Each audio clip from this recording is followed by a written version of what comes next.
One day when I was walking around, I saw young people waiting for an interview, and an interview had only 20 slots. Young people are employed because the courses they do are not practical.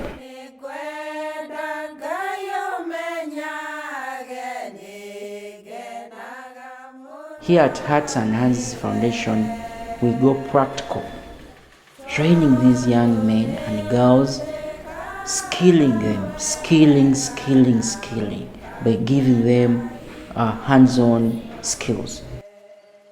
When they come here, we give them skills, we give them hope, we encourage them to do the best, and we just tell them, life is what you make it.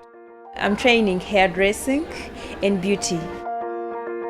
Some of the saloons, the people who are working there are not professionals, so they end up destroying people's hair because these ones are so professional. Knowing that many students cannot afford to pay for fees, Heart and Hands Foundation has created a successful Work to Learn program. This is the block making department. We are doing this purposely because there are some students who can't afford for their tuition. We enroll them and then we help them in a program of work and study.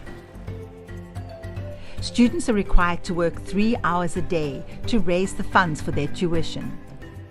And this one helps so many students who are out there who can't afford to learn a skill to come by using their own energy.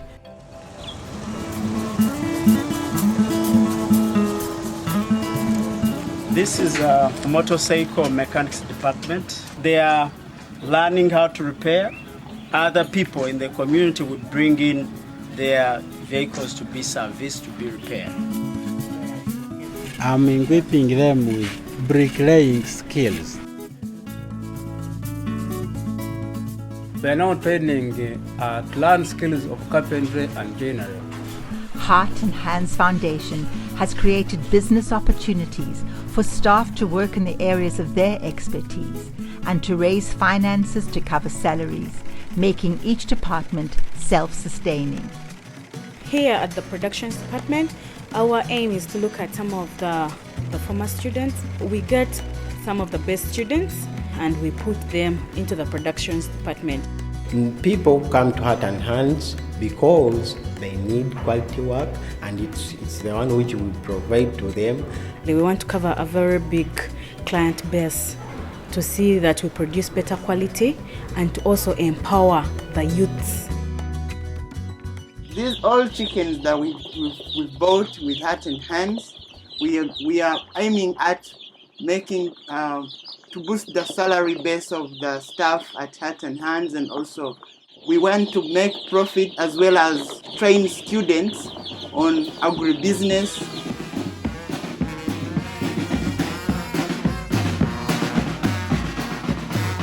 At Heart and Hands, we managed to graduate 100 students instantly.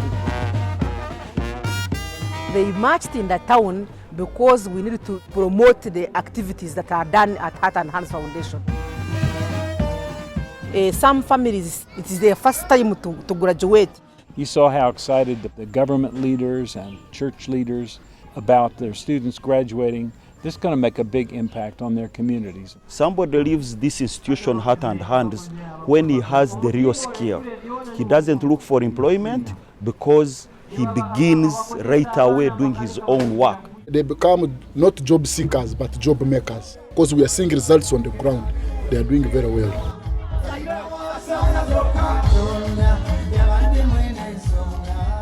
So we want them to create their own jobs. Giving them tools is one of the ways to tell them, go and work. We always want to teach these people, our own people, that we can solve problems ourselves.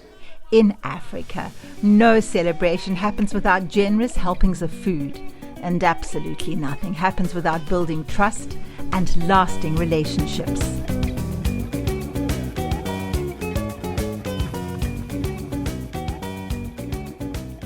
The girl child who are neglected in the African culture, here Heart and Hands is promoting the girl child also to come up and be of great value to the community where they are living. So we are so grateful to Heart of Africa for donation of this building behind me. The girls' dormitory is not the only new building on the Heart and Hands campus.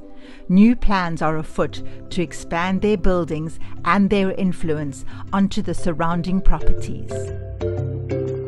On this level, we are putting up a model school that will accommodate a primary school, a nursery school. Both it will train teachers and pupils. And it's something that we've been yearning for and we never had in Kyenjojo District.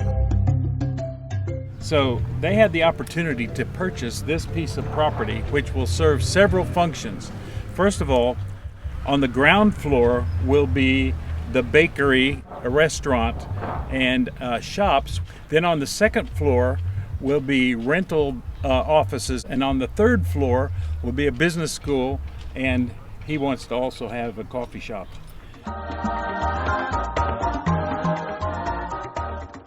From here we can see all corners views of the blueprint, what God wants us as vision of Heart and Hands. Okay, we were able to purchase this plot in a swamp, and there's all the water we need here.